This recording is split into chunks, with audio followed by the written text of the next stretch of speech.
Today, I'm going to show you how I make the retro PC game version of me, or you once you make one yourself. Whether it's the full motion video style, or the animated just the mouth moves look that we all secretly fear somewhere deep in our subconscious.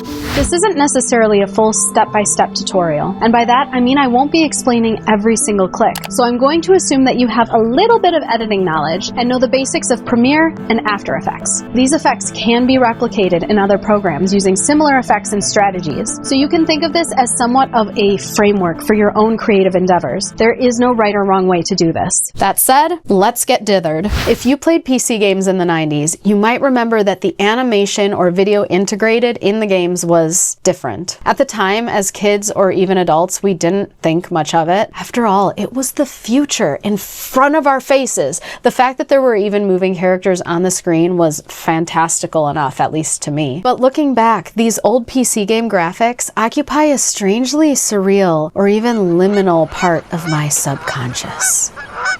But back then, it wasn't just a stylistic choice, it was a necessity because games had to work within severe technical limitations. The CD-ROM storage was limited. Full video was too big, so they compressed the life out of it. There were limited colors. Older PCs couldn't display the full color spectrum as we see it on modern monitors today, so they dithered everything to fake detail. And frame rates were often low. Characters looked janky and unnatural because they were running at like 10 frames per second or less. And that's exactly the look I wanted to recreate. In the beginning, I tried several different techniques, such as displaying videos of myself on a CRT monitor and then recording it off of that to create an authentic digital effect. I also did some tests where I recorded on an old Digital 8 video camera and cut myself out that way to create a kind of retro camcorder me effect. I don't know. And while these worked to a certain extent, I realized that I needed a way to do it completely on my modern computer. And so that's what we're going to dissect today. And the very first step is filming. And this is where you need to make a couple big decisions. Do you want to be FMV style, where you can just move normally? Or do you want to be animated, where only your mouth and eyes move? FMV stands for full motion video, a fancy term from the 90s for pre-recorded video used in PC and video games. Instead of using pixel art and 3D models, some games would use video of pre-recorded actors, usually with questionable acting. If you're going for FMV, you can move naturally, talk, gesture, whatever. But if you're doing the animated look, you need to stay very still while filming and carefully plan out tiny movements, like opening and closing your mouth, blinking, moving your arms, if at all, because in the animated version, every single movement has to be manually separated and edited by creating layers with masks in your editing software. But I don't want to get too far ahead with the editing, so let's finish up with the best practices for filming. When choosing whether to film against a green screen or on location, I consider the following. If I know I'm going to put myself in a fun, funky background, I'll choose to film against a green screen. This is better for creative effects or adding myself to scenes that I couldn't film naturally. But if I want to look like part of the scene, I'll film on location so that I can interact with the lighting and objects in the room or world around me. Also, if you're going to film on location, because I eventually cut myself out of the background, I make sure to get a shot of the background without me in it. This makes compositing later way easier. Now it's time to cut myself out. If I shot on a green screen,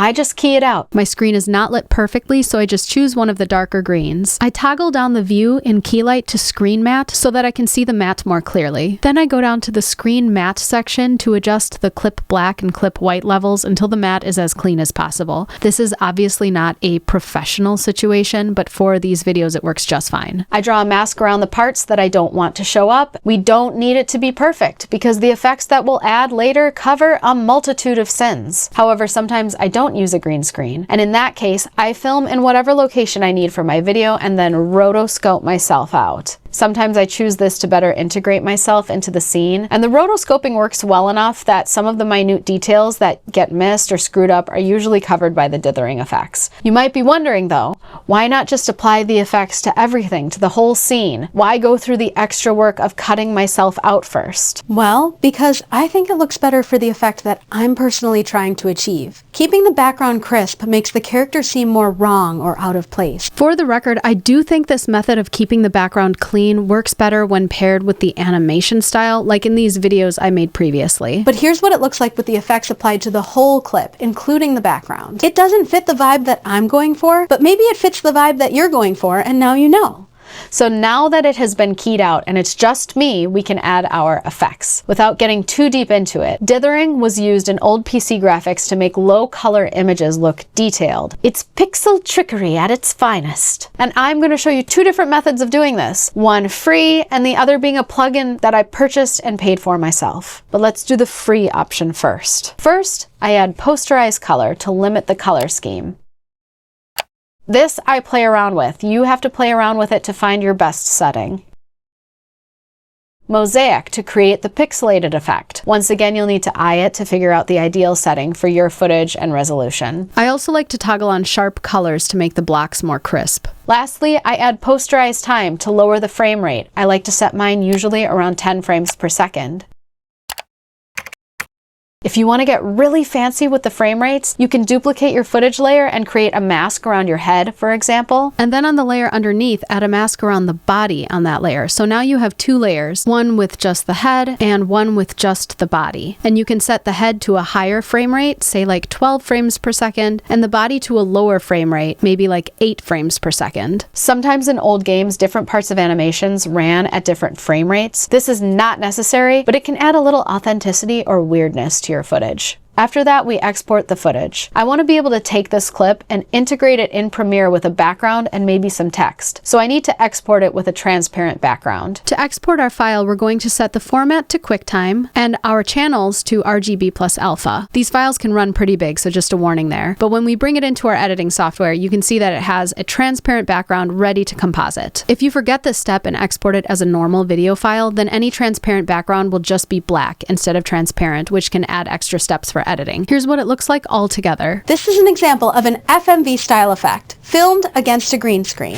Now we'll do the paid version, and then we'll compare the results so that you can see what each looks like finished. As far as the paid way, I've been using the plugin Retro Dither by BGRA Entertainment. I paid for this myself and find that it has a much more authentic look with more than 10 dithering algorithms and many different color palettes and settings to choose from. And what's cool is it's emulating actual color palettes from different old graphics cards. And after we choose what settings work best for our project, we just add our posterized time effect and then export. So now we can compare the free version to the version using Retro Dither. In summary, I keyed myself out, added the effects to complete the look. I exported the clip of me from After Effects and brought it into Premiere. I added this background and the text on the screen. And as far as the effects on my voice, we'll get into that in just a little bit. That's the basics of making an FMV version of yourself. Now, if you thought that was a lot of work, buckle up. Because now we need to add the crunchy audio effects and do the version where I animate my digital self to get the eerie, surreal movements. And this part requires a bit of logic and figuring out the most efficient way to break down the movements, which reminds me of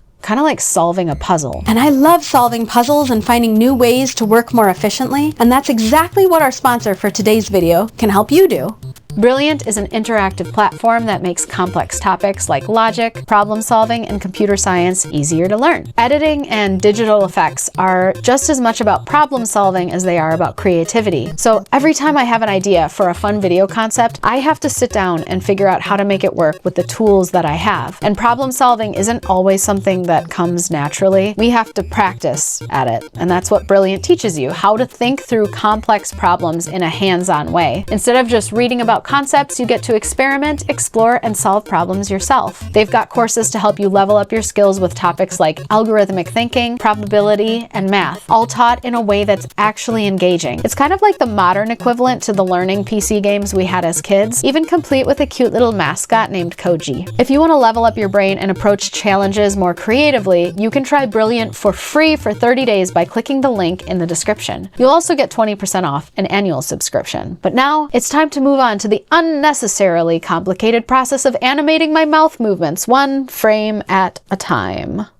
When I'm doing the animated look, I actually reverse the process. I usually do the animating first and then take it into After Effects to remove the background, whether that be a green screen or, like in this case, the actual room. And I'll add the effects then. The gist of it is that you need to take a still frame of yourself from the video that you filmed where you stood very still and made some predetermined movements. So here's the clip of me making the movements for the video. And here's the audio track of the dialogue that I recorded separately. We're going to not only listen to the audio, but also look at the waveform to see where the mouth movements should line up. First, I need to create a base layer for the animation that has no motion so that I can create new layers on top of it that will do the movements. I look for the part of the video where I open and close my mouth and move the playhead just a little before that to find the frame I want to use. Then I duplicate the layer and I right-click on the video with the playhead over the frame I want to hold and choose Frame Hold. Now I'm scrubbing back and forth on the video and nothing is happening in the preview window. That's because of the frame hold, which I'm now going to use as my base layer. We need to then make additional layers where we cut out the mouth, eyes, arms, and animate them manually to sync with whatever the voice is saying. I find a frame of when I open and close my mouth, and then I extract just that frame or two out of the original clip and place it on a layer above my base layer that has the still frame. I then create a mask to cut around the mouth so that it will be the only part of me that is moving. Sometimes you do need to adjust the clip to line it up correctly if you happen to move more than you expected, and that's why it really helps to be as still as possible during filming. Then it's time to listen and look at the waveform to match the mouth movements. If you want extra realism for your speech, you can create multiple mouth shapes. Sometimes I do this by saying a short sentence while standing still, and then instead of just using the frame where my mouth is just open, I'll use the frames where I'm speaking the sentence. It does not have to match perfectly with the audio to be effective. After that, you do the same thing with blinking or arm movements or anything else you did, each on its own layer with a mask around the part that's moving. I used to do all of the animating in After Effects, but I found that for this specific type of animating, Premiere was actually much faster and more intuitive. Once you're happy with it, you can export it and bring it into After Effects to complete the animation using the same steps we used before. After finishing it up, here's what we get. This is an example of an animated PC game style effect shot on location without a green screen. I animated the footage in Premiere using maps and layers, matching it to a vocal track that I recorded separately. Then I added the effects in After Effects, and here I am. Lastly, we need to talk about the audio. To get that crunchy 90s PC game audio, we have options. For those that want a free option, we can create a low sample rate recording in the free program Audacity. The built-in Bitcrusher plugin in Logic for a harsh early 90s sound. I also love Lossy, which is a paid plugin for a soft 90s style degradation. This one sounds a little bit less harsh and less crunchy and more reminiscent of MP3 files with a low bit rate, like the ones that you downloaded from LimeWire back in 2003. For Audacity, once you have your audio recorded or imported, you select it and then go to Tracks and choose Resample. I chose to resample the track at 11,025 Hz for an early full motion video kind of compressed sound. This is an example of an animated PC game style effect. I also went into Effects and added a very slight distortion. This is an example of an animated PC game. To export our audio, we choose File, Export Audio, and then we want our settings to be sample rate, 11,025 Hz, and set the encoding to unsigned 8-bit PCM. I also set mine to mono. For Mac users, the built-in Bitcrusher in Logic or Final Cut Pro is a great option. You find it under Distortion. As far as I'm aware, there's not a built-in Bitcrusher in Premiere, so this one is just for Mac users, unfortunately. Of an animated PC game style effect. I don't have much to offer in terms of actual settings or presets that I use for the Bitcrusher. I pretty much just play around with the audio until I find the right balance of the effect while trying to keep everyone's ears from bleeding. The final one is the plugin Lossy by Goodhertz. I paid for this one myself and it has so many cool settings. This is an example of an animated PC game style effect shot on location without a green screen.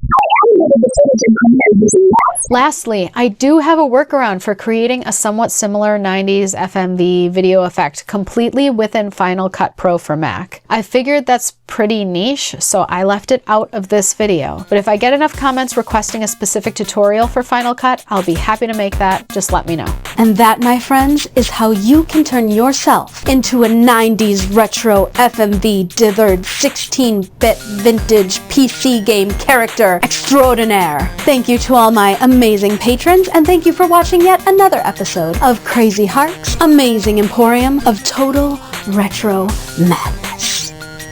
And sometimes other things too.